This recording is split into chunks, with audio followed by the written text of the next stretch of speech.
So let me tell you what the let them theory is. The let them theory is just this simple hack. And here it is. Whenever someone is doing something that you don't like, let them. Here's how it works. If your friends are not inviting you out to brunch this weekend, let them. If there's a person that you're really attracted to, you've been dating for a while, but they're not interested in a commitment with you, let them.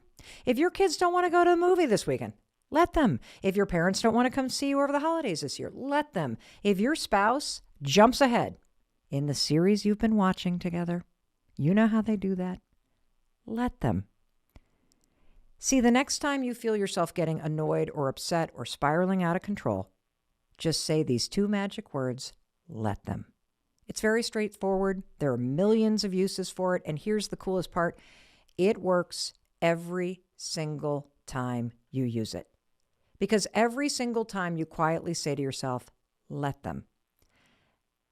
I don't know what it is, but there's something about that phrase. It has this just magical way of diffusing all the frustration, disappointment, all the upset that you feel.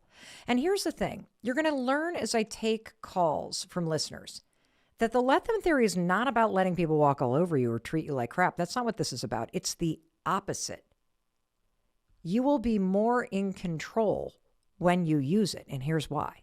See, when you say let them, you stop giving your time and energy to other people and to situations that you can't control. And you know what that allows you to do? It allows you to take your time and energy back and figure out what's going to work for you. Now, I've been using the let them theory for months, and I got to level with you about something. Before the let them theory, I cannot believe how much time and energy I had been wasting allowing myself to get so frustrated by stupid things, or how much energy I was burning through trying to control other people. And trust me, you start using it, you're going to see. And I can't wait for you to experience it. It's truly insane.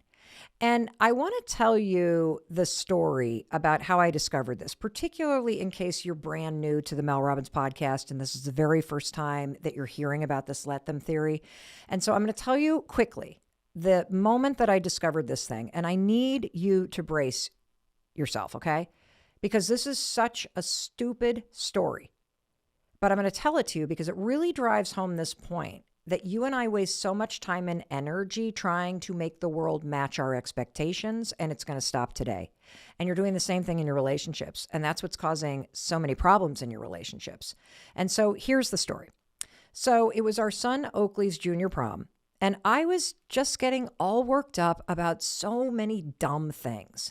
I mean, from the moment we got to the party, you know, where you're supposed to take all the photos before prom, all I could think about was all of the things that I wanted to be happening that weren't happening. I just got myself so worked up. You know how this happens in life where you just think things should be going a certain way and then you get annoyed that things aren't going a certain way. And then you start to try to control things or you're judgy about things. Well, that was me. So we walk into this pre-prom photo party. Holy cow, this is like a tongue twister. We walk into this party, right?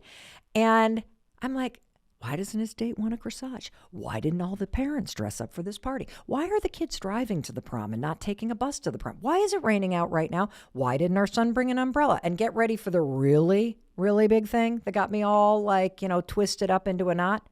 Why are these kids going to a taco stand and not going to a fancy restaurant for dinner before prom? And that's when my daughter, Kendall, reached over and ever so gently grabbed my arm and said, "Mom, it's Oakley's prom, not yours.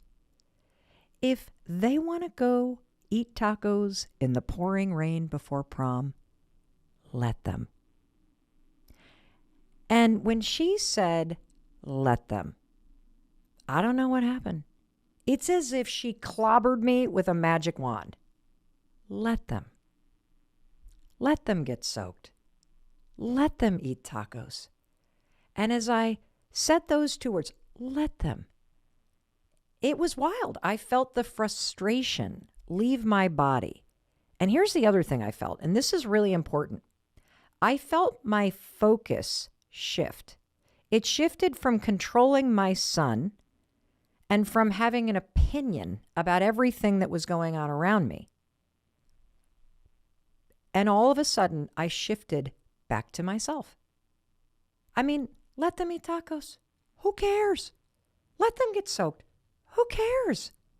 Mel, why not think about what you're going to have for dinner instead of getting all worked up about what they are? And here's what's crazy about this. Once I learned these two words, let them, I started repeating let them every day in almost every situation to unhook myself. And the more I used the phrase to just let my emotions rise and fall in a stressful situation, the more I realized that, you know what, the things going on outside of me, they don't have to make their way inside of me. And so here's the gist of the let them theory. You ready? The more you try to control something, the more out of control you feel. It's true. And the only way to feel in control in life is to focus on where your time and energy is going, to focus on you. I mean, this morning, the folks that pick up the garbage, they didn't come to our house, right? Let them. I mean, I don't need to take it personally, like they broke up with me or ghosted me or, they're so disrespectful. Let them forget to pick up garbage at our house. And now this is where the magic comes in. Now that I'm not taking it personally, I'm not offended, I can handle it effectively, right? I'm not going to handle it emotionally. I'm going to handle it effectively. Let them forget and let me pick up the phone and call them and say, hey guys, seems like you forgot. Could you swing by? And then I'm going to let them respond. See how easy this is? See how magical this is? You get what you want and you don't get emotional. I have something so cool to share with you, and I know you're going to love it because I shared something called the let them theory in an Instagram post less than a week ago. And I just looked it up. There are over 14 million views of this thing, which always tells me when something goes that viral that it strikes a nerve. And in this post, it's just a quick selfie video, and I'm explaining what's called the let them theory. It is a game changer, and that's what we're going to talk about in today's episode. But to just tee this up, since this went so viral, I want you to hear what I said in this selfie video on Instagram. Check this out. I just heard about this thing called the let them theory. I freaking love this. If your friends are not inviting you out to brunch this weekend, let them. If the person that you're really attracted to is not interested in a commitment, let them. If your kids do not want to get up and go to that thing with you this week, let them. So much time and energy is wasted on forcing other people to match our expectations. And the truth is, if somebody, especially somebody you're dating or who's a friend or somebody you're trying to partner with in business, if they are not showing up how you need them to show up, do not try to force them to change. Let them be themselves because they are revealing who they are to you. Just let them. And then you get to choose what you do next. The let them theory. It's so obvious. And once you learn it, you are going to use it so many times a day. It's just going to blow your mind because the let them theory is going to allow you to detach yourself from the things that cause a lot of struggle and angst and emotion to come up when you get controlling. The let them theory also allows you to let go of the reins and give space for other people to take responsibility. Let them do it.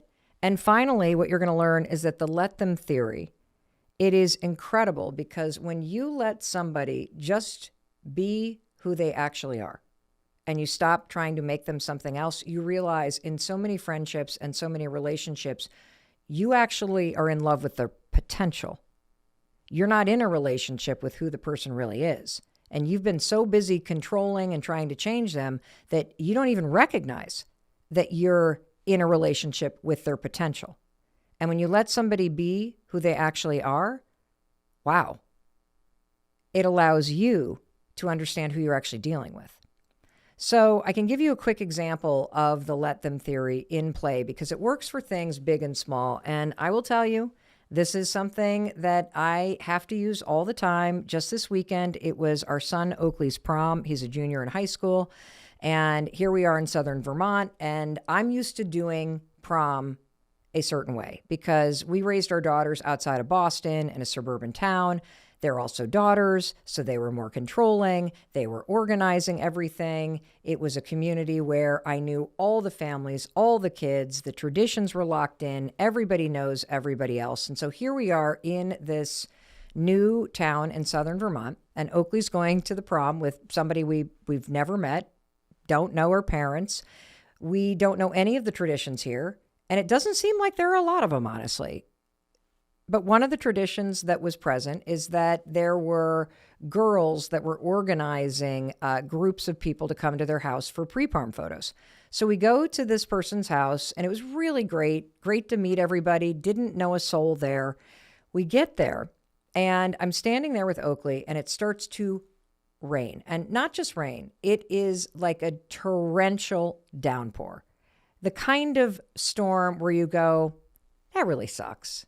You know, it really sucks. Like, you are going to look like you have taken a shower if you walk out the front door of this house and try to walk 20 feet through this rain to get to your car.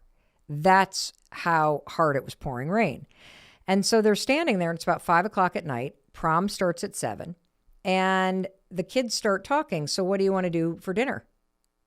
And I look at Oakley and I say, you guys don't have a reservation somewhere? He goes, no. And I then said, well, what are you going to do? Do you want me to call? And I start then jumping in, right? And over functioning with my anxiety, which we have talked about before on this podcast, the do. And the kids are kind of gathering around, and somebody goes, well, why don't we go to Avocado Pit? Now, Avocado Pit, just to put this in context, is this amazing little, amazing taco place, right? It's got maybe 6 tables in it. It's tiny. It's like the size of one stall of a garage. So we're talking 1 car parking place. And there are 20 kids in tuxedos and long dresses, dressed to the nines. It is a torrential downpour outside. And their plans for prom are to go to a fast casual joint in the center of town that could maybe have 6 of them standing inside. And I immediately start going, you can't go to Avocado Pit. You're going to get wet. What about, I am controlling. I'm that person. And my daughter turns to me and she says, Mom, if they want to go to Avocado Pit, let them. It's his prom. It's not your prom. Let them. And when she said, let them, it's as if I just went hands off. It was this little cue that was like, okay, you're doing that thing. Just turn from controlling everything, Mel, and let the current of what's happening take you in a different direction. And immediately what happens when you adopt the let them theory is that you are able to catch yourself when you're controlling people, and you don't need to be. You are able to drop into a more surrender, peaceful feeling instead of letting your emotions rev you up. And it kind of begs the question, right? Because I've been thinking about this. Why did the let them theory? Why is it so resonant for people? Why did 14 million people in a matter of a week watch and share that video? Well, I'll tell you why. It's because every single one of us struggles with controlling behavior, or we struggle with controlling thoughts. And the let them theory is a way that you can check yourself so that your controlling nature or your controlling or obsessive thoughts don't control you. Because the reason why we do this, we control other people or we just can't let it go. Like, have you ever been in a situation where maybe your buddies organize a golf trip and they don't include you? Or the women in your life go away for a weekend and you're not invited? Or a friend that you adore is dating a real asshole, somebody who's horrible for them. Let them. I mean, how much does you worrying about it, how is that going to change anything? It's not. How does spending 200 hours talking to your friend about this horrible person over and over and over, it doesn't. Let them. If somebody's firing you, let them. If your company's going through layoffs, let them. It is so liberating when you drop the sword, when you just let go. And there's this really interesting analogy that's going to help you that comes from a psychologist. I've got a ton of notes for this. So you're going to hear me doing my notes because I want to get this right because there's so many tools because this does not come naturally to us. And I'm going to explain why. There's a psychologist, Dr. Amy Johnson, who uses this example. And I think we can keep coming back to this visual. When you tip into that control mode, and we all do it. I mean, come on, you can kind of go, oh God, Mel, let the kids get a burrito for crying out loud. But don't you dare tell me that if the roles were reversed, you wouldn't have questioned the decision to not have a reservation, first of all, before prom. And secondly, to then want to go to some burrito bar, right? In the middle of a rainstorm. But I digress. Here is the visual from Dr. Amy Johnson. She says, whenever you go into control mode, imagine that you are in a tiny, tiny boat and you're paddling upstream. You are paddling against the current. It is hard to paddle against the current. It is a fight. That is what it feels like when you're controlling other people, right? Or you're trying to control them. That's what it felt like for me at this pre-prom party. Because as these kids are casually talking about driving over to the avocado pit and grabbing a bite to eat, I've got my oars and I'm fighting against that current. And I'm like, but you should have had other things. But what about this? But you're going to get your date's going to get her dress wet. What the fuck, Mel? So what Dr. Johnson says is that when you catch yourself doing it, you are fighting against the current. You are literally paddling up emotion inside of you and resistance and frustration because it's frustrating when you can't control the people around you, right? It's frustrating. It doesn't create more control. It actually makes you feel less in control. What she says is you must let go and surrender. And so she'll visualize, just hands off the oars, drop the oars. And what happens is the boat in that situation, what does it do? It turns around. And instead of going upstream, when you drop the oars, the boat naturally just floats downstream with the current of how things are going. And you will notice the same thing. That instead of fighting what's happening, you are able to drop the oars and just surrender to what's going on, which creates peace and ease for you. Because does it matter if Oakley and his friends want to go to the avocado pit? Of course not. Who gives a shit? In fact, it might be the most memorable part of prom. Standing in the pouring rain, all of them crowded in this restaurant, ordering tacos before the thing. And so the bigger point here is I don't think any of us are aware of just how much energy and effort and time we waste on shit that we're trying to control. And the let them theory is a lever that you can pull so you can create more peace and ease and love and all of it in your life so you can float with the current of things instead of battling it so far. And the reason why we have this controlling nature is, believe it or not, it's a form of anxiety. When you are overbearing on people, maybe you're an overbearing parent. We have a lot of people who write into this show whose parents are immigrants to the United States, and they were completely overbearing. Why? Well, because of two reasons. Number one, they probably had a lot of fears. There was a lot of uncertainty. They wanted you to succeed. They wanted you to fit in. They wanted you to have the best of everything and more opportunities than they did. And so they pushed you and pushed you and pushed you and pushed you. And the second reason why people do that is because they think it's a form of love. That if I push you, if I look out for the best for you, if I think about all the things that could go wrong and I micromanage you, don't forget your umbrella, don't forget your lunch, do this, do that, be this kind of major, that you think you are looking out for the best for somebody. But what you're actually doing is you're suffocating people. The second reason why we are also controlling and why you need the let them theory is because it's easier to focus on other people. You trick yourself into thinking that you're going to be in control if you can control other people. It doesn't work that way because you can't control other people. You can manipulate them. You can guilt them. You can shame them. You can compliment them. You can love them, but you can't control them. Okay? You can just try to. The person that you can control is yourself. And every time you use the let them theory, you immediately reverse the focus of that control on everybody else. And you turn it back on yourself. I'll give you an example of that. Let's say that your friends have gone away this weekend, okay? And your feelings are hurt. If you sit there and worry about it, why did they it left me out? I feel left out. I'm always left out. What did I do wrong? Blah, blah, blah, blah, blah. Maybe I should text them. Maybe I should say something. Maybe I should. No. You know what you should do? You should let them go away. You should let them go away. And you should stop focusing on what they're doing.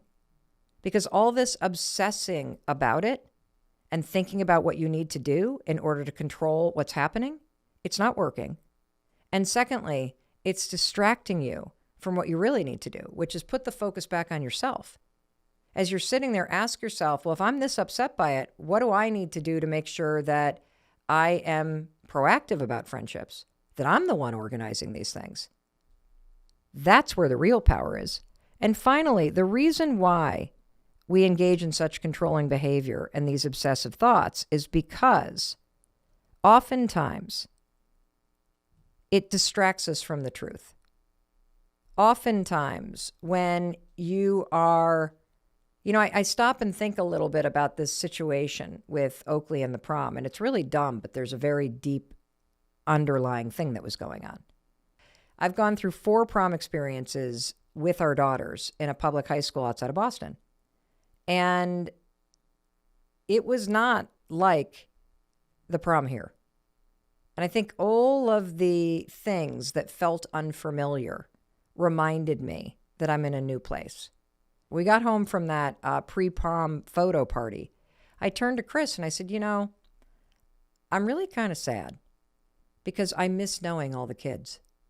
And I miss knowing all the parents. And I miss seeing kids that I have known since they were in diapers, all grown up in tuxes.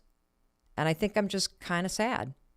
And I'm controlling where Oakley is going to eat because that was something that was always part of the prom experience back home.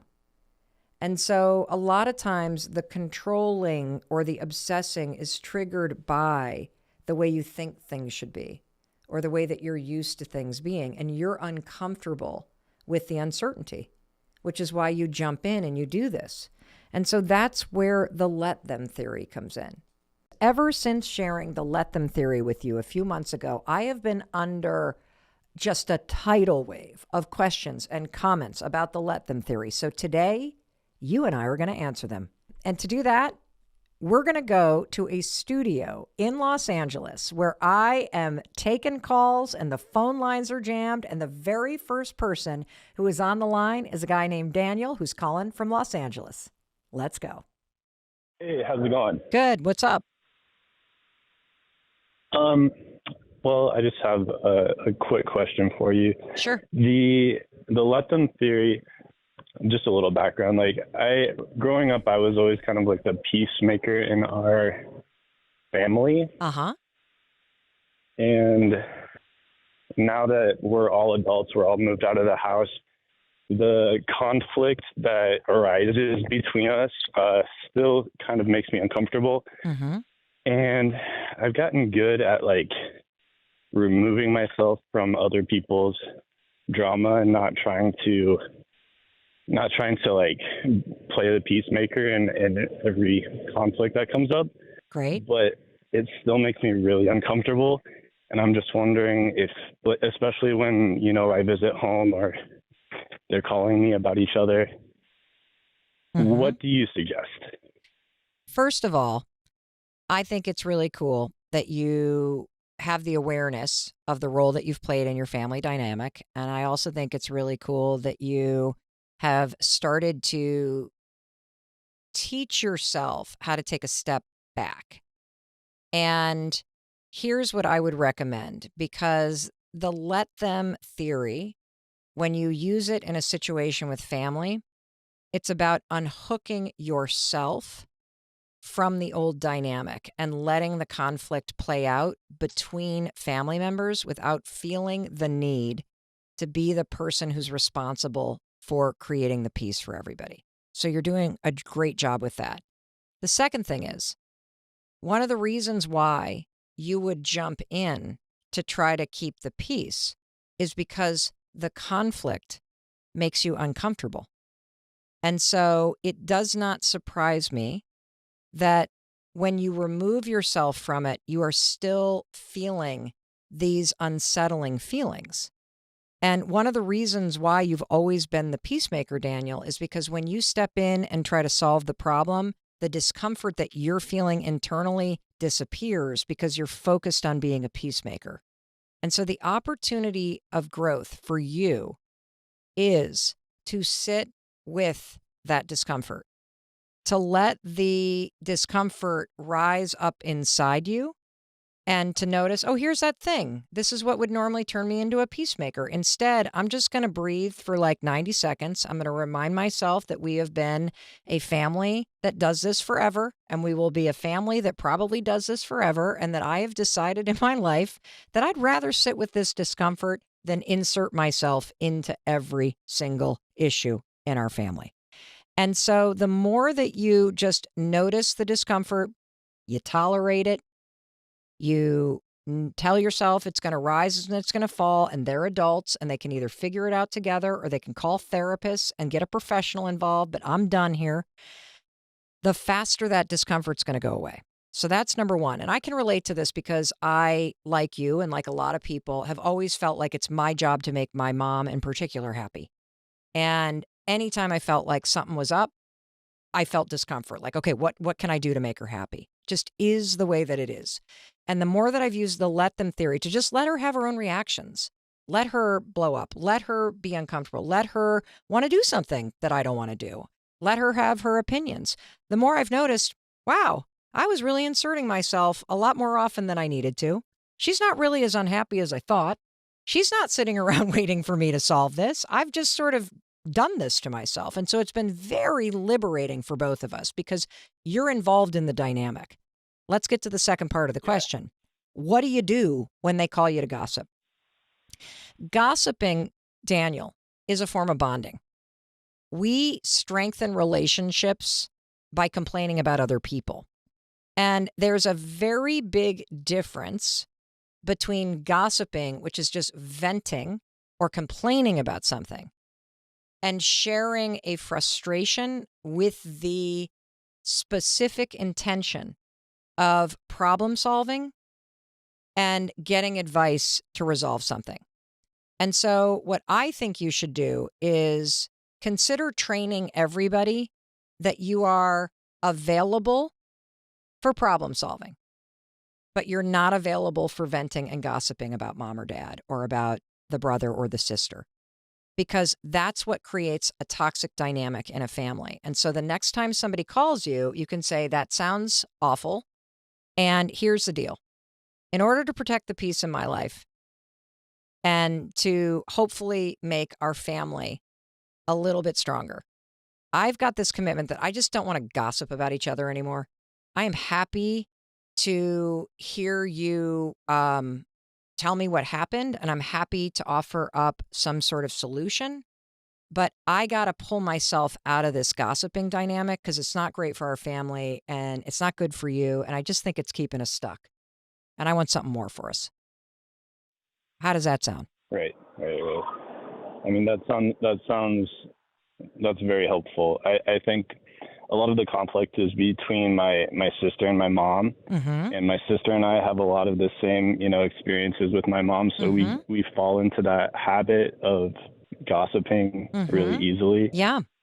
Where we're, just reminiscing about things from the past that probably aren't relevant. Same. I think that's a really, really good call out for me to just notice when that happens and take a step back. And here's, as somebody that did the same thing, and we all do this in our families, right? Is that the more I've used the let them theory to let my parents be who they are, let them have the discomfort or the opinions or conduct themselves the way they are. And the older they get, the more set they are in their ways. It's a fact of life. The more I'm realizing that I feel that my story about who my parents are or the gossiping or the complaining kept me stuck in an old dynamic. And that the second that I just kind of use this mode of acceptance, they've been this way forever. It's not my job to change them. It's not my job to make them happy. They are functioning adults. The more I realized, wait a minute, They're actually pretty happy. They're like, I'm creating a lot of drama that is unnecessary. And when you unhook yourself, Daniel, I want to offer up a really beautiful possibility. You also create space for someone to show up differently, because the dynamic of drama in families always has multiple players involved. And the second one person is like, I just am not going to participate in this, the person that is stirring the drama doesn't have anybody to stir it with. And your sister can call you and say, can you just help me talk through a response that's not emotional? Can you help me unhook myself? That's a different conversation than, boy, she was such a bitch. Remember that time? Like, you see what I'm saying? Like, the tone and the intention is different. And I would absolutely forward her the Let Them Theory episode, because both of you using it together will profoundly shift the dynamic in your family overall. Okay? Amazing. You're amazing. You got this. Hey, Jennifer from Baltimore, you're on. Hi, how are you? I'm great. How are you? Good. Your Let Them theory has really been life-changing for me. How so?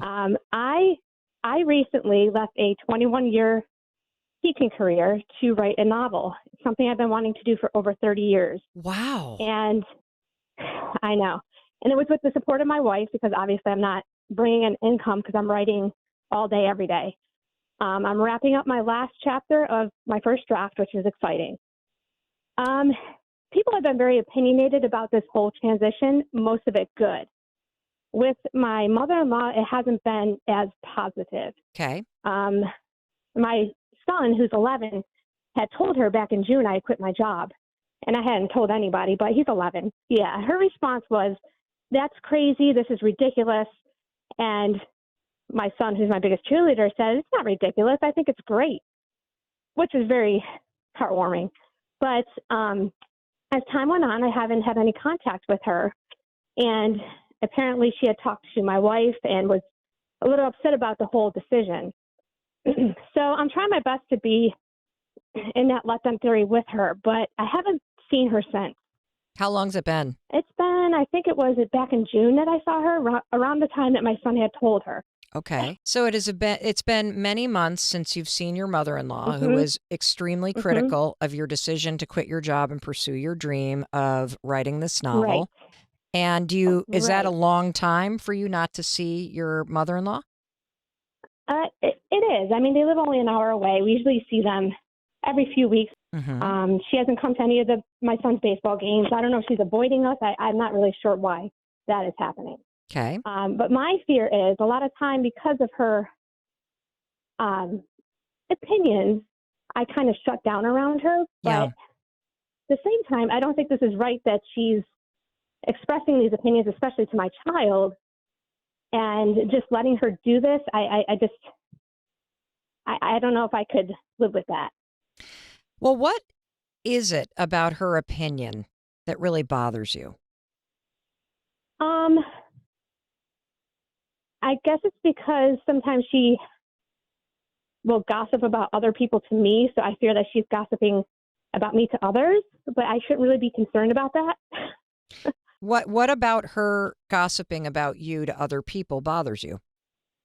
I'm not sure. I guess I don't want people formulating an opinion about me without getting to know who I am. I've been fortunate enough that other family members have not done that, and they've gotten to know me. I don't feel like she has gotten to know me very well. Okay. So, Jennifer, a couple things. Everybody has an opinion about you, whether they know you or not, right? Like, everybody forms an opinion. It's just a fact of life. And the real opportunity for you is to unhook yourself from that concern. And the Let Them theory is so important for you because your mother-in-law's opinion about your career is irrelevant to you. And I could come up with a couple really positive interpretations to her outburst to your son.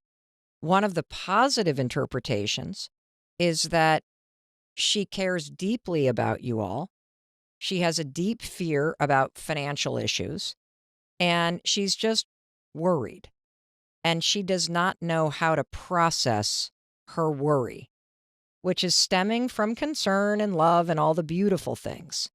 It's not an indictment that you're dumb or that you're not going to be successful. It's her like fear and her like, "Wah," coming out, which means it's not about you at all. And the second thing that I want you to consider, and this is a totally different interpretation because you're in your story that there's something wrong with her having a negative opinion. And the fact is, she just has an opinion that rubs you wrong. She blurted out this opinion to your 11-year-old. And the coolest part of the story is your 11-year-old was like, well, you know what? I think it's cool, which shows you're a fucking amazing mom. Okay, let's just get that straight.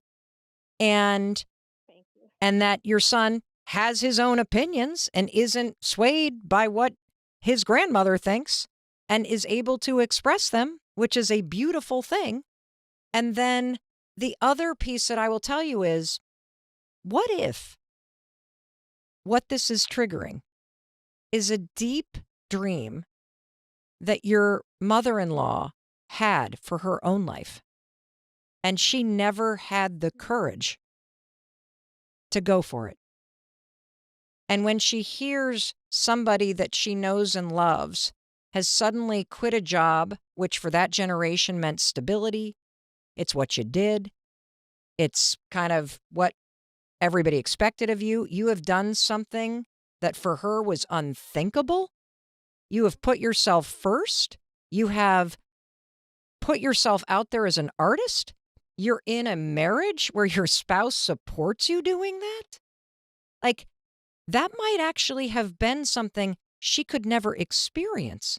And so you having this in your life is stirring something up in her. Now, saying all that doesn't justify or excuse the fact that she was opinionated about it.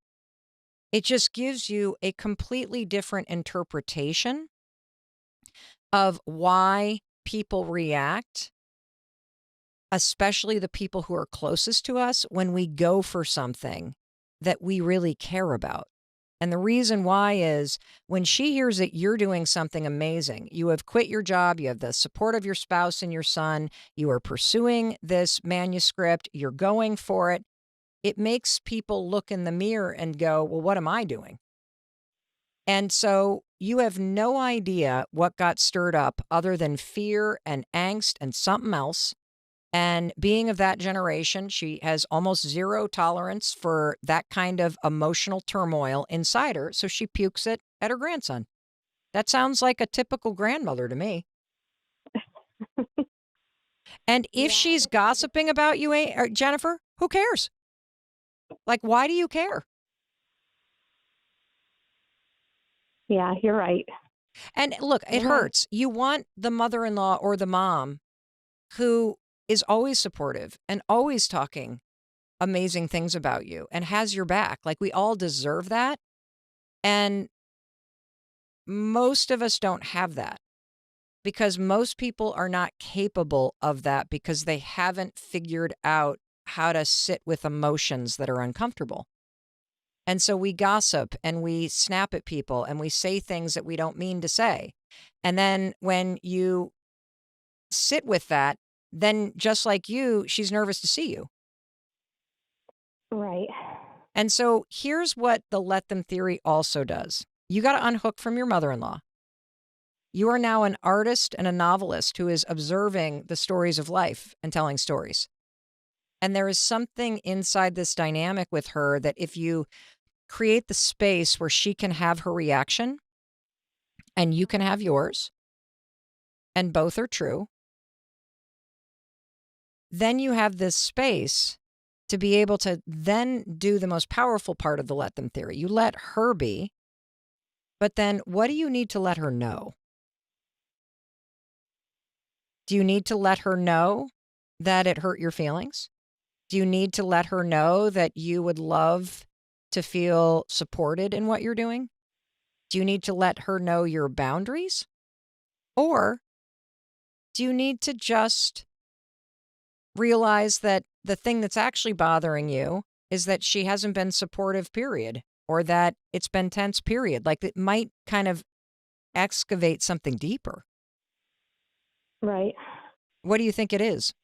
And it might be deeper because I don't really feel like we've gotten, I mean, it's been 20 years, and I don't think we've really gotten to know each other very well. We just kind of spend time around each other. Ooh, a lot of us can relate to that. Spending time.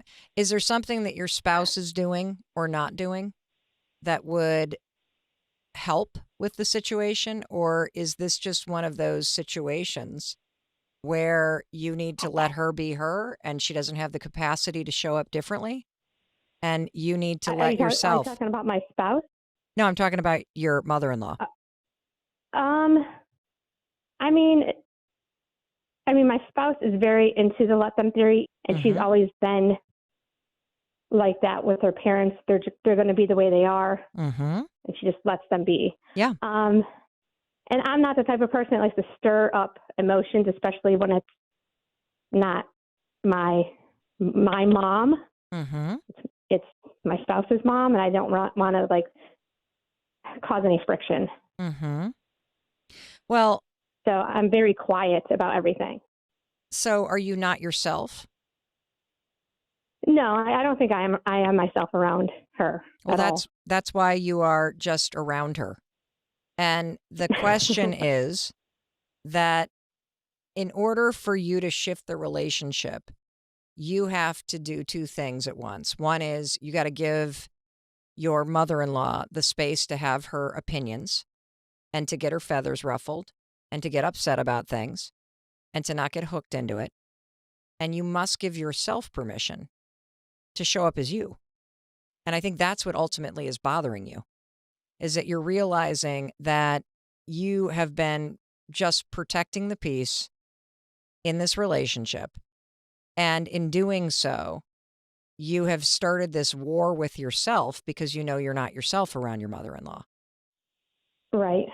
And that's something that you can shift. It doesn't require you to like express boundaries necessarily. It just requires you to show up a little bit differently, more of yourself. And you also have within you the right and the ability to make requests of your spouse around the way that you could be supported better in this relationship. Okay. Okay? Is that helpful? It's very helpful. What did you get from that conversation? That I just need to open up more and be myself and not just quiet myself in situations that might be a little uncomfortable and just show up as me. Yeah. And then when I don't feel supported, express it. I don't feel supported. Exactly. That's it. And then let them support you or not. That's all there is to do. You are responsible for expressing your needs, for expressing your feelings, for showing up as yourself, and for doing what you need to do to create a better life for yourself. That's what you're responsible for. Other people are responsible for their emotional reactions, for their feelings, for their boundaries, for all of that. You don't need to manage that anymore. You just need to focus on being yourself. Fabulous. And I can't wait to read your novel. Good job. I love you too. Thank you. You're welcome. Is it Erin from New York City? Yes. Hi. Hi there. You're so amazing. I absolutely adore you. I love you too. I just want to say thank you. Thank you so much for all of the wisdom you share every day. And I love that you're sharing the let them theory with us. And I'm going to ask you this question, and maybe it's a little bit of like a mirror side of that, but you're just so brilliant. I'm going to go for it. Go for it. You know, let people just sort of be who they're going to be and you be you. And I grew up in a really abusive childhood, and it was my job to make sure that my mother was happy, my job to take care of her. So here I am in my late adulthood. I just survived horrible cancer, and I have a new lease on life. And I'm thinking, what would my life look like if I let me? If I stopped feeling like the only way to get love or to be loved or to be treasured or to be valued is to take care of people, to be on the phone at 1:00 in the morning, to answer all their questions, to be the problem solver. And, how do I just let people and myself deal with the fact that I'd rather focus on myself right now and give back to myself? How do I let me while I let them? You just, will I ever have a friend again? listen, you just actually got the full secret of the let them theory. The let them theory is not about other people. It's about you. It's about how you have poured all your energy, your concern, your time, your brain power into other people. And when you highlight how often you are managing other people's reactions, managing other people's happiness, tiptoeing around the topics, shrinking yourself, bending yourself over backwards to help other people, staying silent, not asking for what you need, showing up when you don't feel like it, doing things out of guilt. When you start to use the let them theory to highlight how often you are resisting the reality of the situation, what happens is miraculous. The more that you let someone be unhappy, the more that you let somebody find support in other places, the more you let somebody throw their tantrums because you're not going to buy them a cell phone, or you're not able to drive them to the airport, or you can't solve all their problems, the more you realize how much time you actually have and how much energy you have that you could be directing back at yourself. And so you just figured out the big secret about the let them theory. The let them theory is when you unhook from other people, the need for other people to be pleased with you, the need for other people to be happy first. And when you start to go, oh, well, I could let them be. I could let them be upset. I could let them figure it out. I could let them know how I'm feeling. But then it's on me. Let me be responsible for my happiness. Let me be responsible for my needs. Let me be responsible for saying no, or saying I'm done, or saying this doesn't work. And then how the let them theory will work with your mom or whoever is now getting the actual new you is they're going to tantrum. They're used to you being there. They're going to throw the guilt at you. Let them. Let them. It's not going to work on you anymore. It's worked for years. And so expect them to throw it at you. Let them deal with themselves. And, I've also said, and I'll say again, that this does have exceptions. We don't let our friends just get behind the wheel of a car after they've been drinking. We don't just let somebody sit in suicidal ideation. We pick them up and take them to the emergency room. We don't just let people, discriminate against others or do something really dangerous. You offer support. You make recommendations. You express your boundaries. And then again, you got to let them again. And so expect your mom to tantrum because she has, through emotional manipulation, turned you into her human blankie. And you're not doing it anymore. Congratulations. Yeah.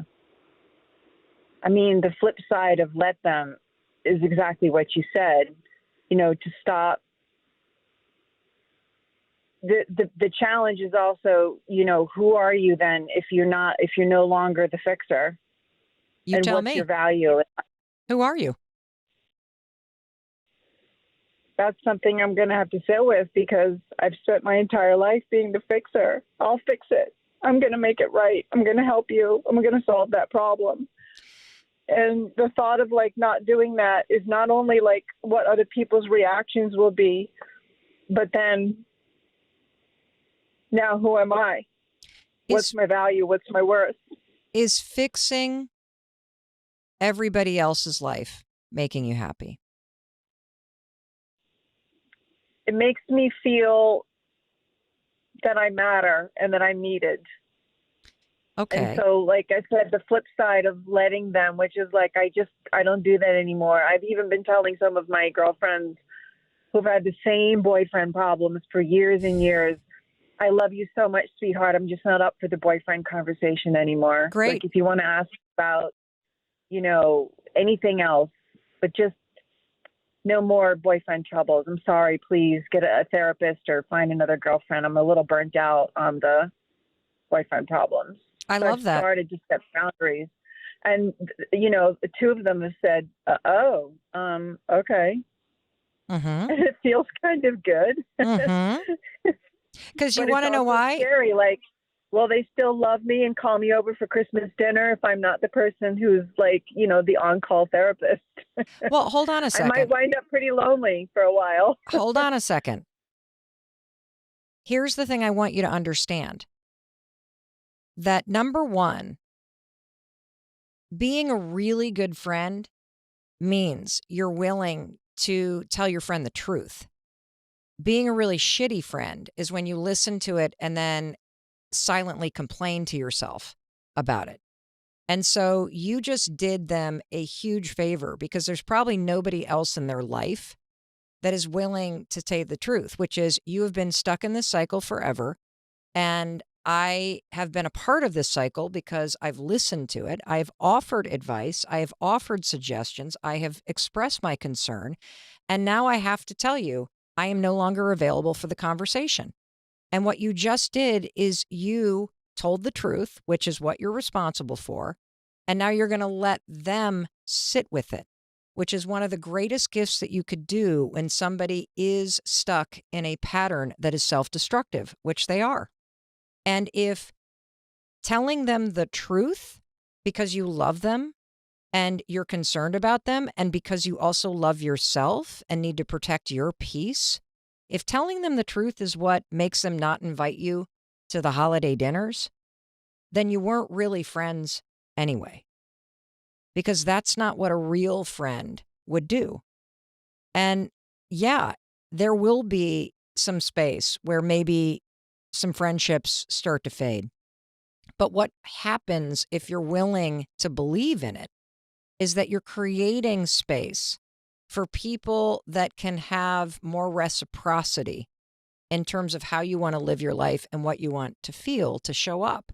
And what you may find, if these have been friends for a very long time, is that that conversation is actually the catalyst that starts to shift something. And if it means you don't get invited for holiday dinner, that's a really small price to pay for changing somebody's life.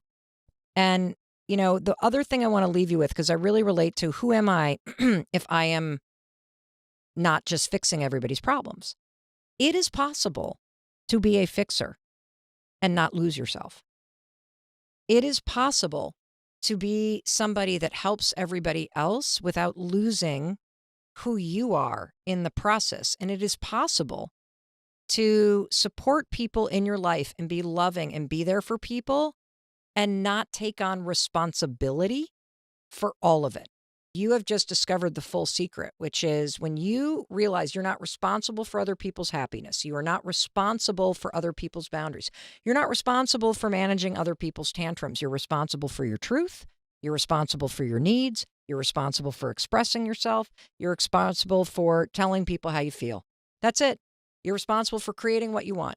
And when you start to accept that responsibility and act accordingly, you will be able to help other people because you're choosing to consciously instead of doing it reflexively because you think that's what you need to be doing to feel wanted and needed in life. I'm so excited for you. I'm so excited for you. Let's go to Liz in New Jersey. Liz, you're on with Mel Robbins.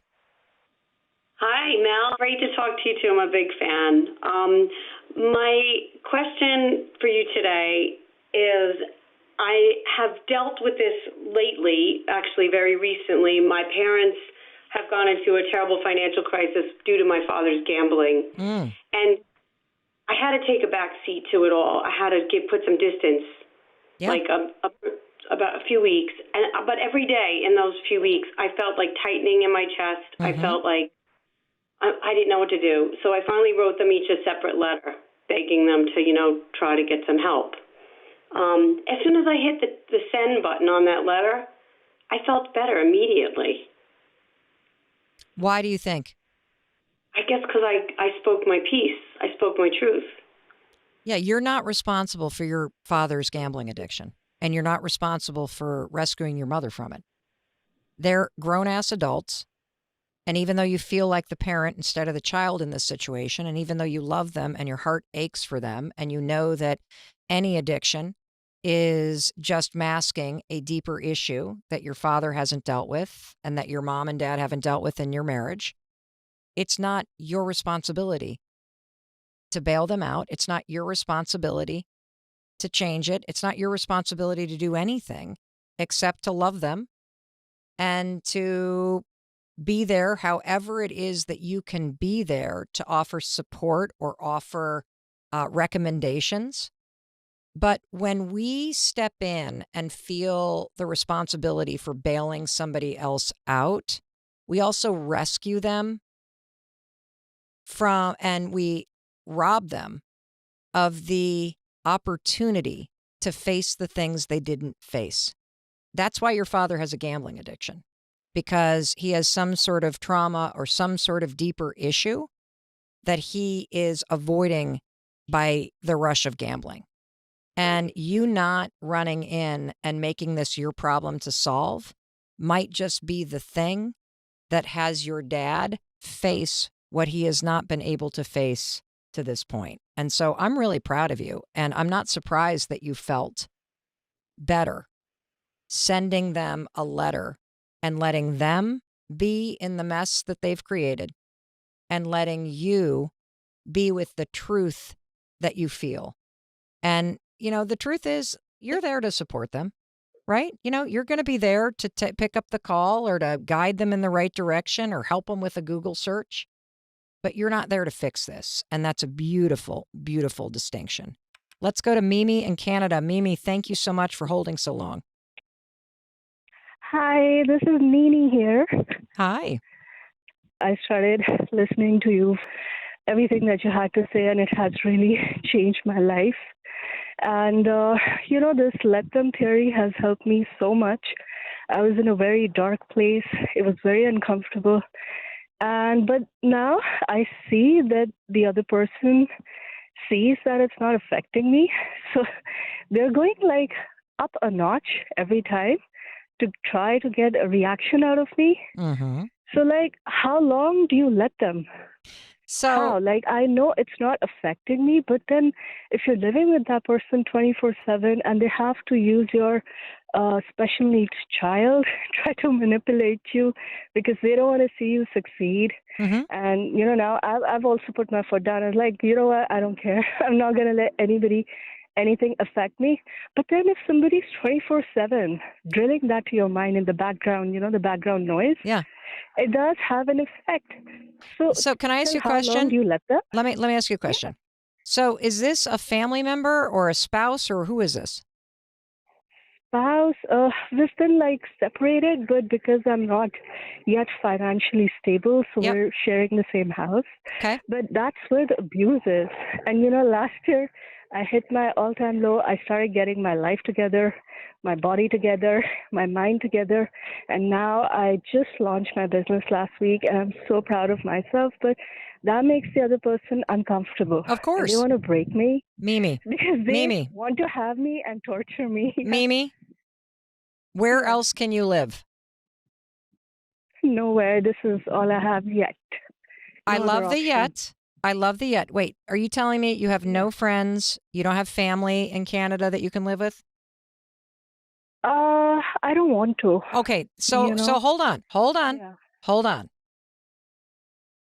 When I said, who else do you have? You said nothing. This is it. And so I need to be very clear with you that you are choosing to stay in a living situation where somebody is beating you down. And when you answered, I have family, but I don't want to live there.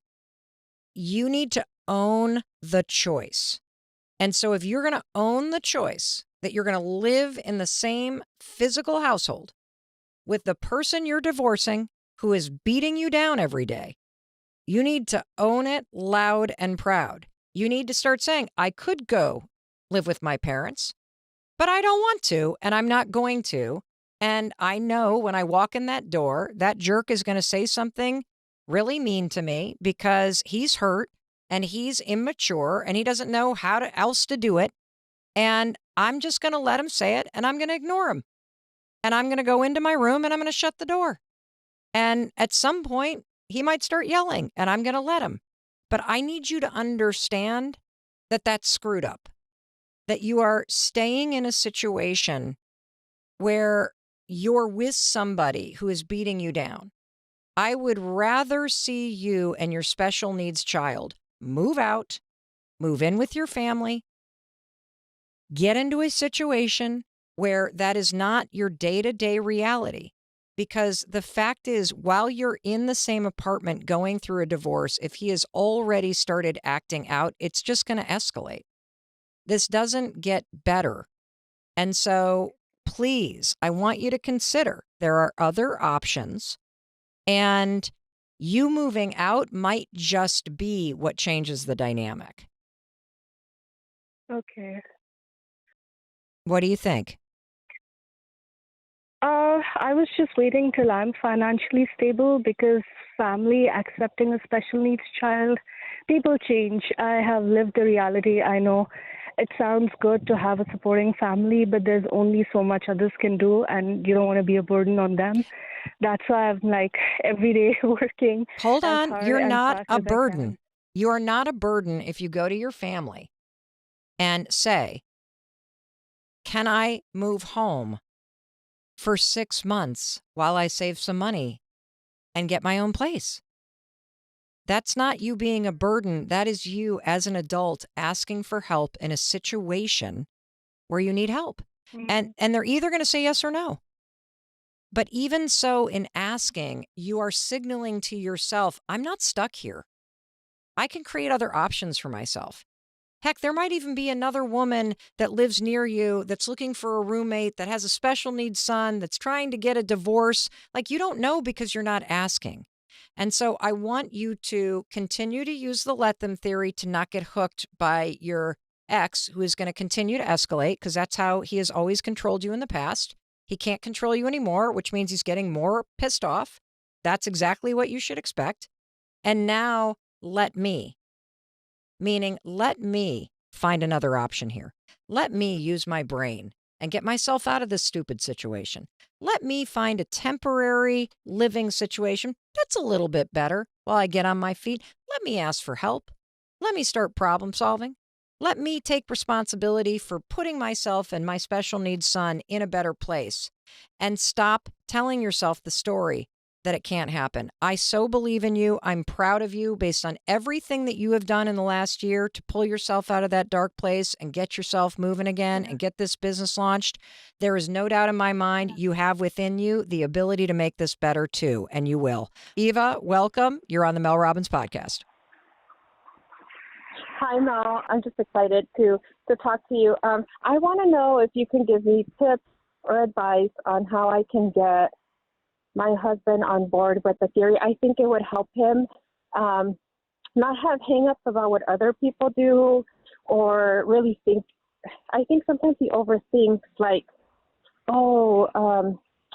people don't invite me to lunch or, my coworkers or family, he feels excluded.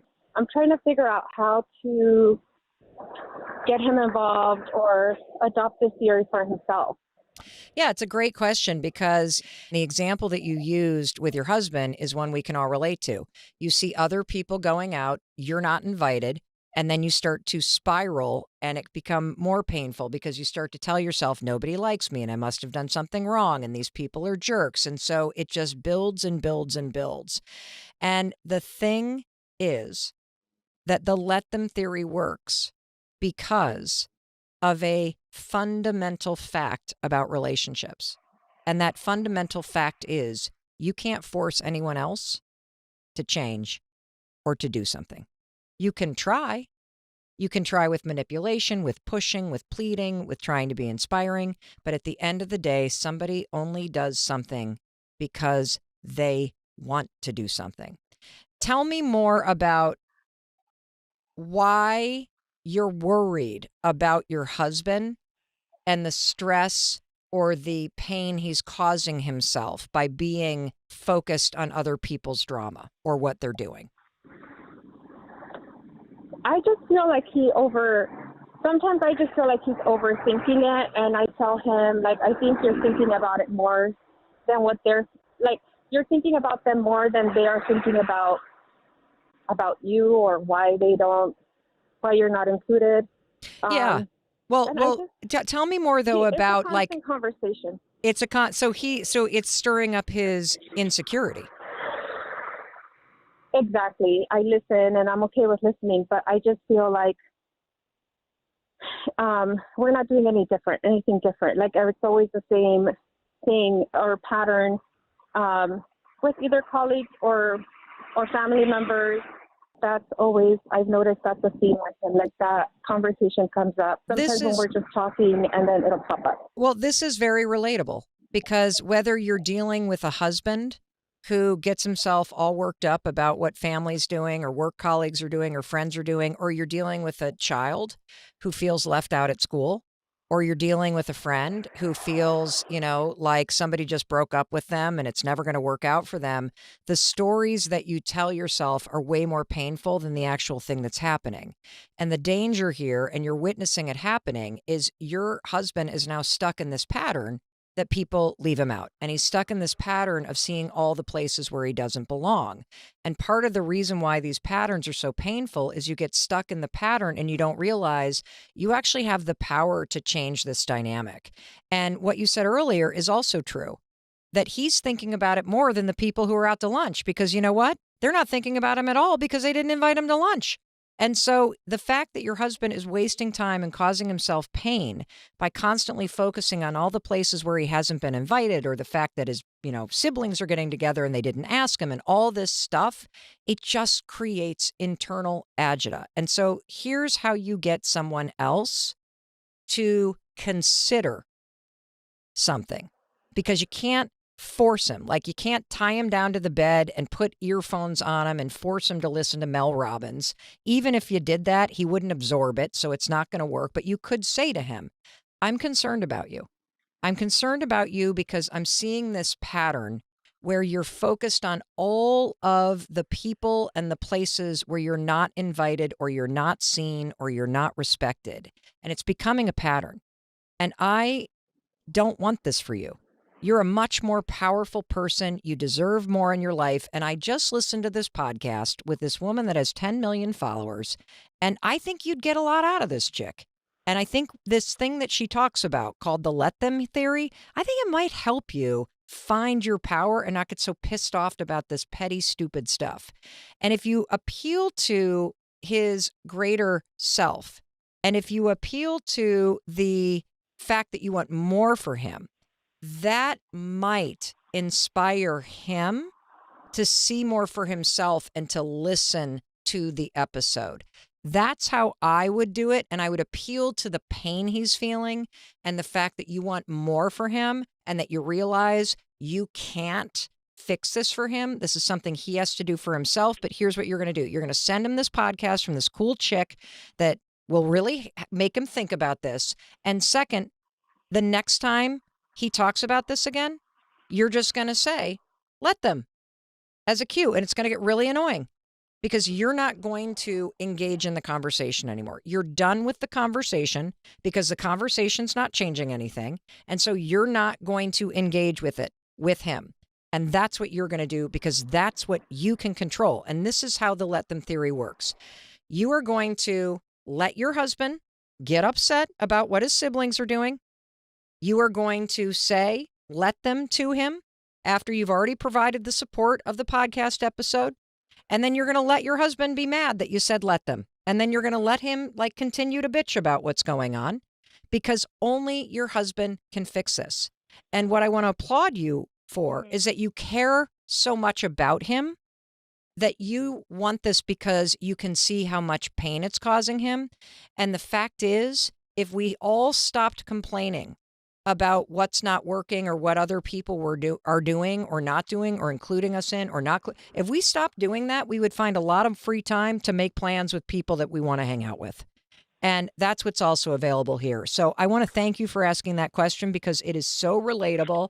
I wish you and your husband the best of luck. Thank you for shoving that episode at him and seeing if he'll take a listen to it. And you not participating anymore and letting him sit in his misery, that's going to intensify the fire and might actually motivate him to do something about it. Thanks for calling. All righty, everybody. That's all we got time for today. I want to remind you that if you're looking for the original Let Them Theory episode where I explain it in detail, I give you multiple examples of how to start using it. I talk about the 3 really important exceptions for when it doesn't apply.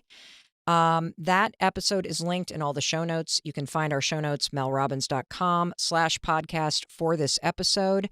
And look, the thing that's so cool about the Let Them Theory is that when you realize that the art of letting other people being themselves is the pathway to you actually being responsible for your own life and being fully yourself, that's what the magic's all about. And that's why everybody's talking about this thing and using it. And so thank you, thank you, thank you.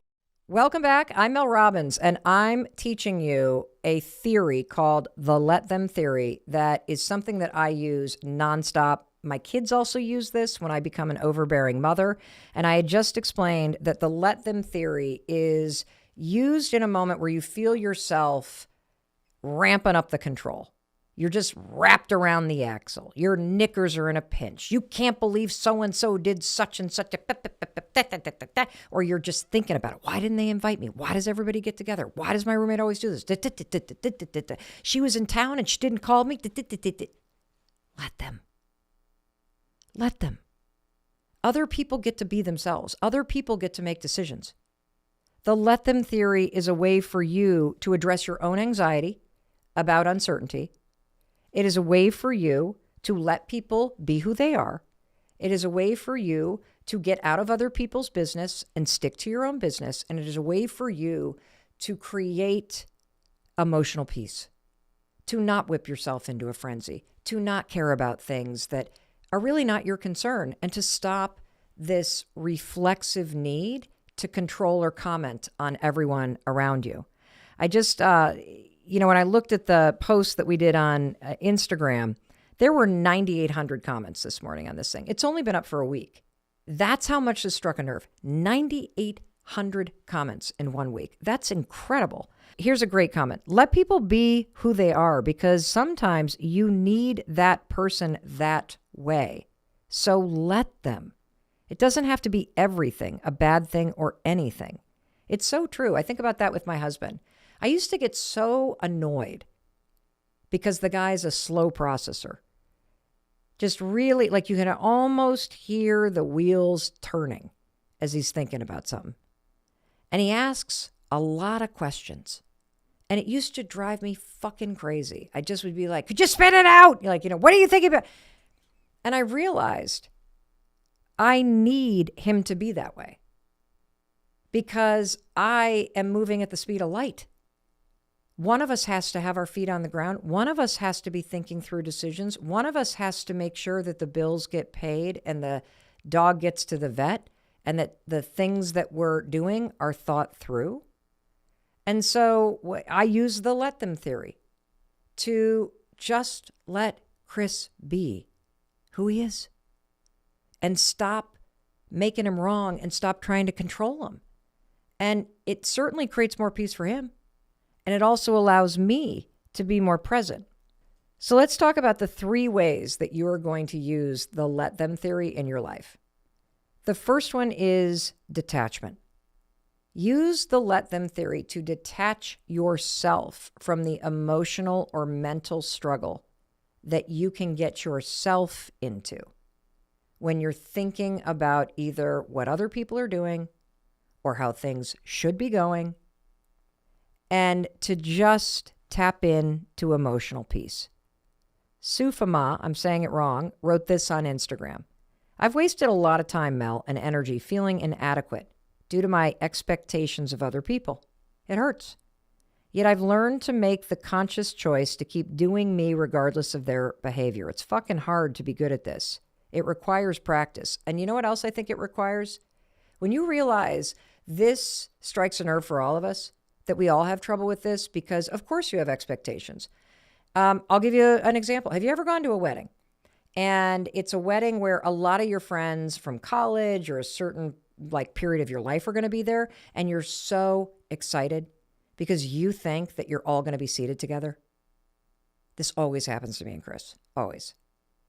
And you go to the wedding and you go up to that beautiful display that people do now where everybody's cards are in a place to find out where you're sitting, and you pull out your card and you're like, oh, we're at table 11. Where are you guys? You're like, we're at table 3. We're at table 4. Oh, we're at table 4. We're at table 11 too. And you realize all your friends are sitting together but you. And in those moments, I want to try to switch cards. I want to make the bride and groom wrong. I want to let them. Let them. It's their wedding. Let them do what they want.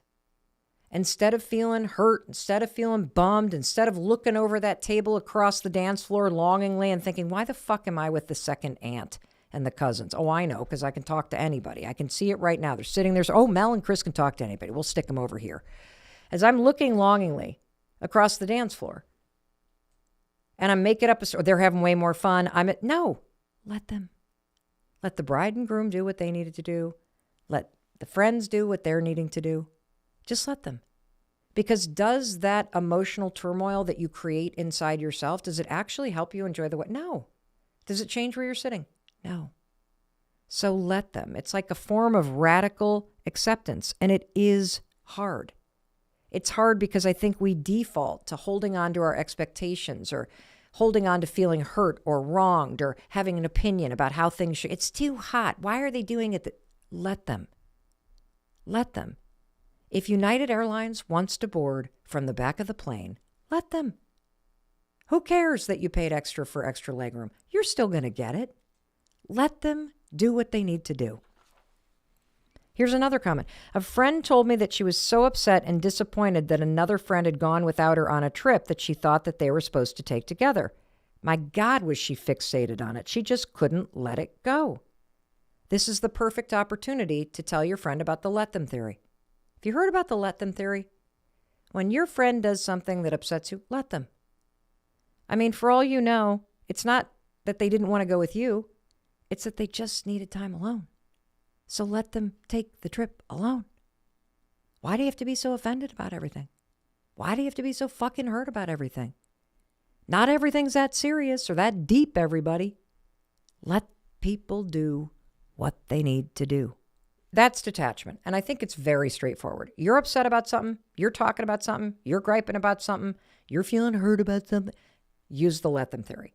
And, just for those of you that are kind of smarty pants and you're going to write in and be like, but what about if you're at the beach and they leave their shoes on the beach and you're what? You just let them leave the shoes on the beach? No. You're not upset about it, are you? Of course you're going to turn to your friend and be like, hey, dumbass, you left your flip-flops over there. Go get them. You're not going to let them do that. I'm talking about when you're getting yourself worked up about something. You're getting yourself annoyed about something. And I can give you another example. When I first moved to Vermont, we moved here, in March of 2020, say no more. And so there were travel restrictions for a couple years, and that limited anybody's ability to visit us. But it's now going on Oakley's junior year, and my parents have still yet to visit. And I was really hurt by this and really upset by it, thinking, wait a minute, he's now a junior in high school and they haven't come to see where we live. And I kept saying, just let them. Just let them. They have their reasons. Just keep inviting them and let them. And what I finally realized, because instead of being upset about it, I just had a conversation with my mom about it, is she said, I just don't like that state. And I said, why? And she told me the story about how when she was really little, her parents left her at the family farm with her grandmother, and they went to the state of Vermont with her older sister to do something related to an eye surgery. And while they were gone, my great-grandmother dropped dead next to my mom. And when my grandparents, her parents, came home, one of the first things they said to her is, why didn't you save her?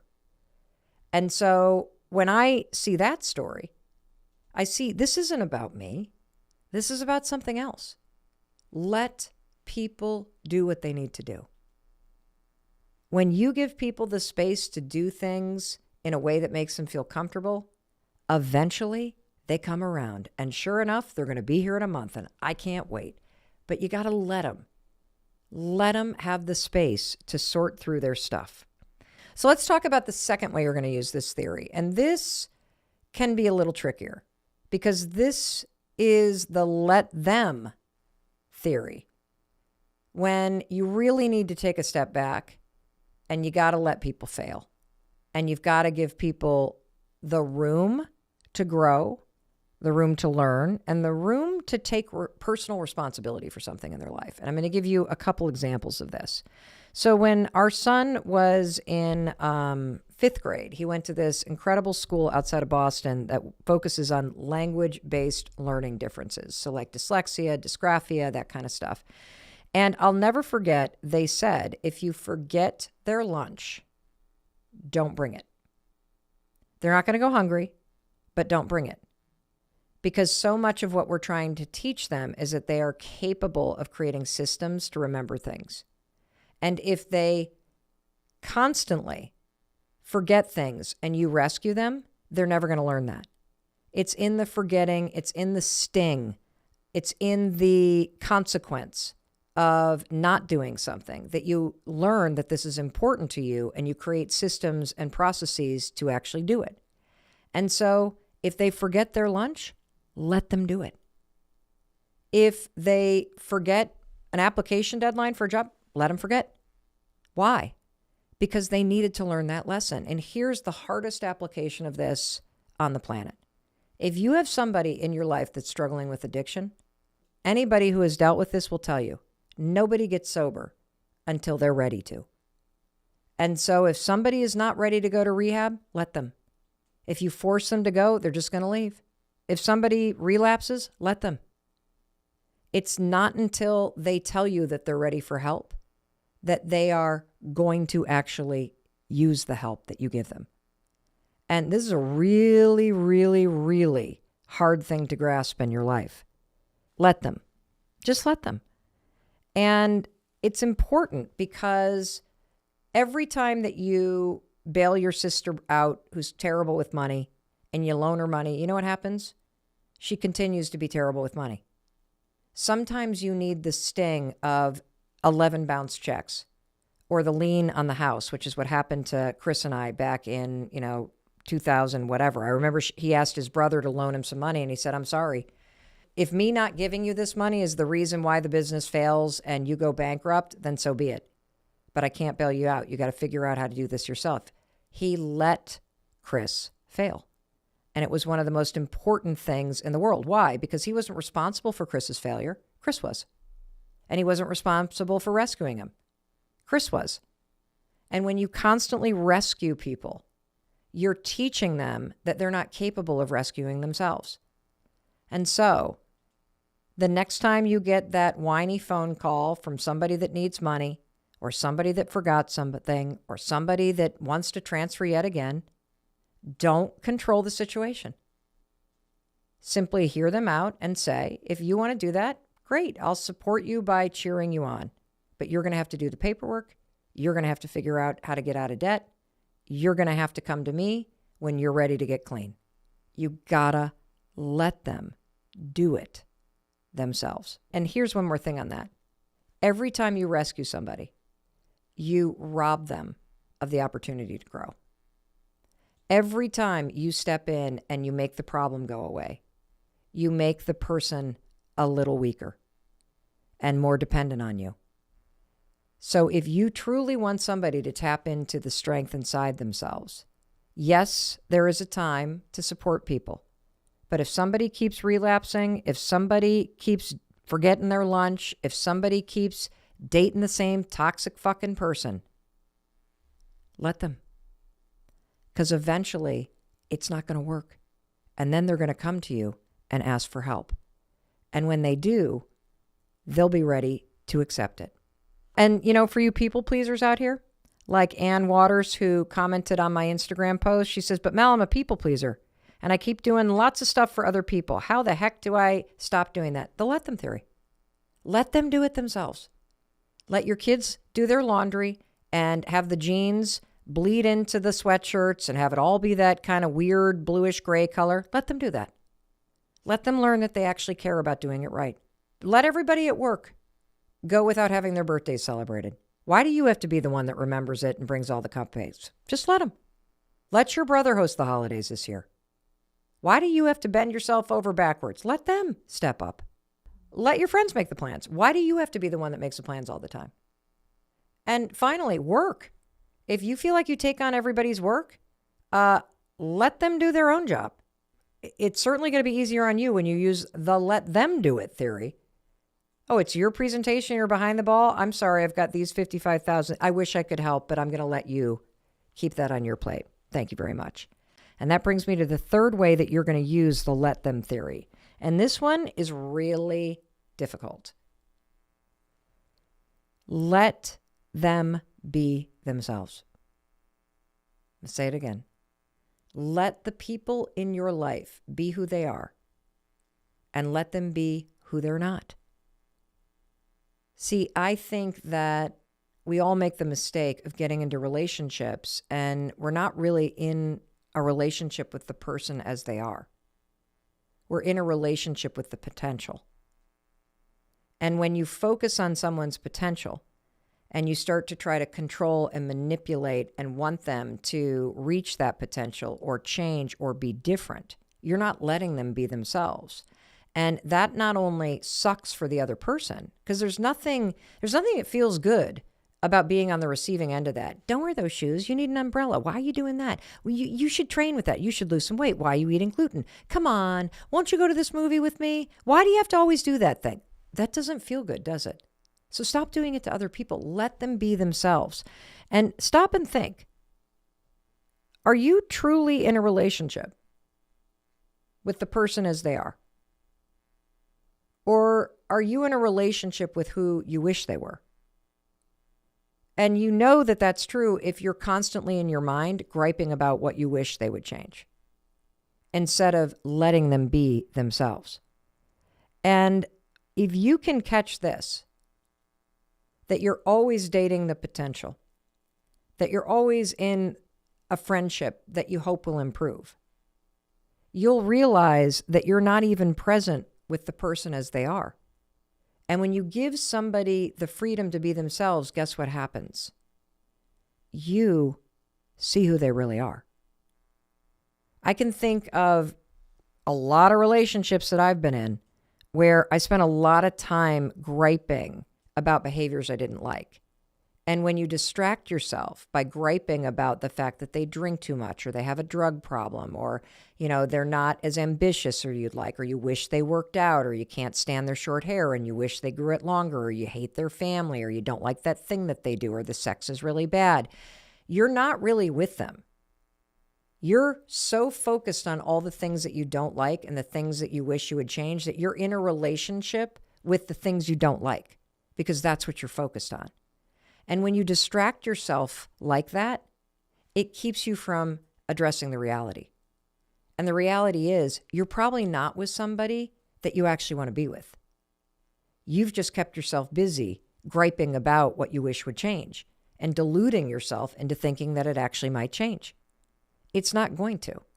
You got to let them be who they are so that you can deal with the reality of who someone is. And when you finally deal with the reality of who someone is, then you can make a great choice about who you really are and what you really need. And, there was one thing that I forgot to mention that I think is really, really important, and it has to do with relationships. And one way that we try to control other people is through jealousy. And if this is something that you struggle with, you need the let them theory. Because jealousy, if you're jealous of, let's say, your partner spending time with their kids from another marriage, if you're jealous of when your boyfriend goes off and plays golf with his friends, If you're jealous of when your girlfriend or your wife is spending more time with the kids and they're bonding over, this is a major problem. Because jealousy in this regard, this is your attempt to control other people. Because when you get jealous about your partner spending time with their kids from the first marriage, your jealousy is an attempt to try to get them to stop doing that. And so I want to unpack this because you need the let them theory. You need to let people have their friendships and have their time with their kids and have close friendships with people of the same sex. That's important. And it's important to let them do that without you getting triggered. And here's why.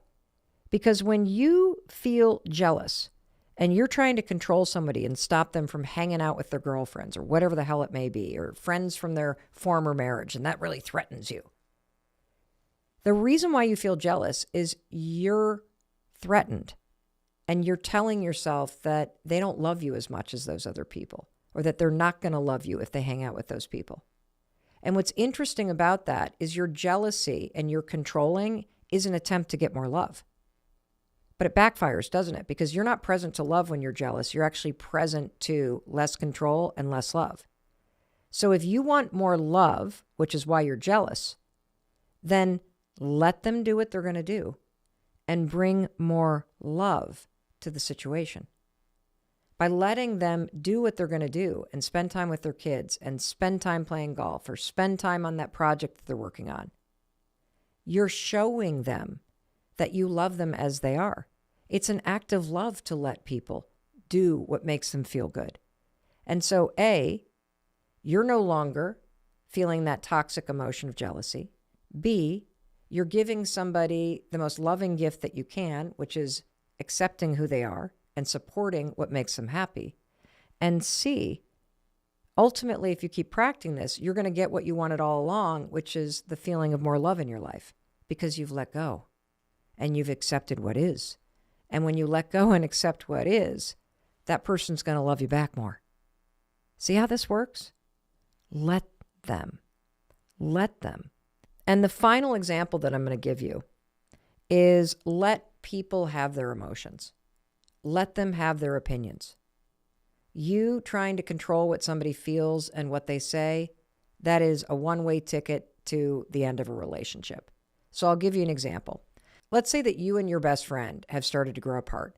Maybe one of you moved away. Maybe one of you are in a really serious relationship and the other one's single. The patterns of your life have started to change. Hence, your relationship starts to change. You still care about one another, but you just don't see each other as much. And let's just say that your friend comes to you and says, I feel like you've changed. I feel like I'm not important anymore. I feel like I've always been there for you and you're never there for me anymore because you're so busy with your boyfriend or you're so busy with this, that, and the other thing. Let them have those feelings. You don't need to control what they think. One of the greatest acts of generosity and love that a human being can give to another human being is to just listen to what somebody's story is, to witness somebody's feelings about something and validate it. That's it. That's all you need to do.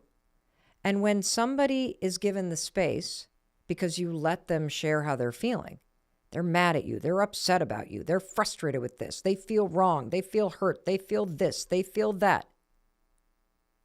Something amazing happens. You learn this skill of being able to detach. You learn how to let people be upset and not put your hooks into it. You learn the ability to have feelings rise and fall. It just happened to me this morning, in fact, because I had told our daughter Kendall, who's home for a couple weeks, that I would love to do something this morning together. And the morning, of course, came and a lot of stuff happened. And then it was 10 o'clock and she was going to help me go through some things in my closet. And she started to go, we got to get going on this because if we don't get going on this, we're only going to be doing it for 15 minutes. And if we only do it for 15 minutes, I'm going to have a fucking attitude, okay? Because I'm going to feel really pissed off about it. You know what I did? I let her. I let her have that frustration. It was so liberating Because I realize now that I know the let them theory, that I was often engaging in this like emotional tug of war with people in my life. They'd get upset. I'd try to calm them down. Then they'd get more upset. Then I'd try to be responsible for why they're upset. Then I'm trying to solve it. Then they're doing, and it just becomes this. Nobody's letting anybody do anything. We're arguing over how we feel. It is so fucking stupid. The let them theory allows you to observe people's emotional distress and let them have it and let you off the hook from rescuing them or being responsible for it. It is such a beautiful thing. That's my gift to you today, the let them theory. Because when you let somebody be free to be who they are in their best and their worst moments, that freedom that you're giving to somebody else, that gift of not controlling, you know what happens? You get a gift in return. You get peace and ease back in your life. And the more that people realize that around you, they have the freedom to express themselves and the freedom to show up as themselves, guess what? The less you're going to need to control people. And the more you're going to focus on you. In closing, I want to give you 3 quick tools that you can use to really apply this to your life. The next time that you feel yourself getting all bent out of shape about something, okay? Something big, something small, doesn't matter. You're going to pull out the let them theory. And this is how you can coach yourself through it. First of all, you can ask yourself, well, what am I afraid of? What am I afraid of? And in the example I've been giving, which is a really dumb example, the avocado pit, the second you ask yourself, well, what am I afraid of? That my son's in a tux and his date's in a long dress with a train and it's pouring rain, cats and dog style outside, and they're at a tiny little burrito taco joint in the middle of town. What am I afraid of? And then I go, well, her dress and his tux and the shoes we just did. You'll realize how absurd most of the shit is that you get all frustrated and upset about. What are you afraid of when United Airlines is boarding from the back of the plane? Seriously? You afraid you're not going to get your suitcase up on the thing and you paid the money? Please. There are bigger fish to fry. There are also moments where you're going to ask that question, like if you have somebody struggling with addiction. Well, what am I afraid of? I'm afraid they're going to die. I'm afraid they're going to be out on the street and they're going to die. That is a valid thing to be afraid of. And then you can ask yourself, well, is it true? Are they going to? You don't know. You really don't. And when you really don't know if it's true or not, I say that you can't hold it over your head as a reason to be so controlling or be so concerned about it. Second thing, always ask yourself, whose business am I in? Am I in my business or their business? When I'm trying to micromanage my son, I'm in his business. When I am upset with a friend who's upset with me, I'm in my friend's business. When I am feeling wronged because I got sat at the wrong table or I wasn't invited to the such and such or I didn't win that award that I thought I should win, I'm in somebody else's business because I'm trying to change something related to somebody else. You always want to be in your own business. You always want to be dealing with your feelings and what you can do about it. And I got one more example about this. I recently went away with a bunch of women that I've become friends with, and we met inside of a much larger kind of group of people. And I found out after the fact that there was somebody who had been telling other people that they were really bummed and hurt that they weren't included. And for a minute, I felt bad. But I used the let them theory. Let them be hurt. Let them be bummed that they weren't invited. It's not my responsibility, and it's not your responsibility to make sure everybody's feelings are okay. It's my responsibility to take care of myself. And having been on the other side of that story, where for years I was so busy working that I let my female friendships just go. I was always working. And then when I got home, I was so tired. I would constantly feel hurt that I wasn't included in things. I was constantly feeling FOMO, that people were out at parties or out to dinner or getting together with their kids and we weren't included. When I feel like that, I'm in their business. The harder thing, when you just let people get together and not invite you, let people do what they're going to do and not include you. The harder thing is to get back into your business, which is, if this bothers you so much, what are you going to do about it, Mel? Because what I realize for myself is that, of course, nobody invites me anywhere. You want to know why? I'm not prioritizing my friendships.